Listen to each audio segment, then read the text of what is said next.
പഴേരി മേഖലയിലെ കൃഷിയിടങ്ങളിൽ കുരങ്ങുകൾ കൂട്ടത്തോടെ വിഹരിക്കുകയാണ്.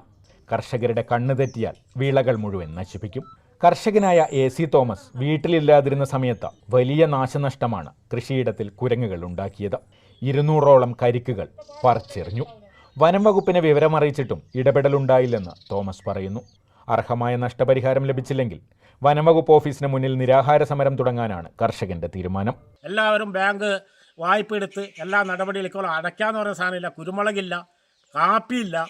ആൾക്കാരൊക്കെ ഒരു ആത്മഹത്യ വക്കില്ല. എനിക്കിതിനൊരാഴ്ചയ്ക്ക് ഒരു പരിഹാരം ഉണ്ടാക്കി കിട്ടണം. അല്ലെങ്കിൽ ഞാൻ ബത്തേരി റേഞ്ച് ഓഫീസറുടെ ഓഫീസിന് മുമ്പിൽ അടുത്ത പരിപാടി എന്ന് പറയുന്നത് നിരാഹാരം കടക്കാനുള്ള ഒരു പരിപാടിയായിട്ട് ഞാൻ ആലോചിക്കുകയാണ്. ഞങ്ങളെ FRF അടക്കമുള്ള കർഷക സംഘടനകൾ ആലോചിച്ചുകൊണ്ട് കർഷകരെ സംഘടിപ്പിച്ചുകൊണ്ട് ഞാൻ സ്വന്തം അവിടെ പോയിട്ട് നിരാഹാരം കിടക്കും. അവിടെ ഒന്നിലെ റേഞ്ച് ഓഫീസിന് മുമ്പിൽ അവിടെ കിടന്ന് മരിക്കുകയാണെങ്കിൽ മരിക്കട്ടെ. വീടിനകത്ത് കയറി കുരങ്ങുകൾ നാശനഷ്ടമുണ്ടാക്കുന്നതും പതിവാണെന്ന് പ്രദേശവാസികൾ പറയുന്നു.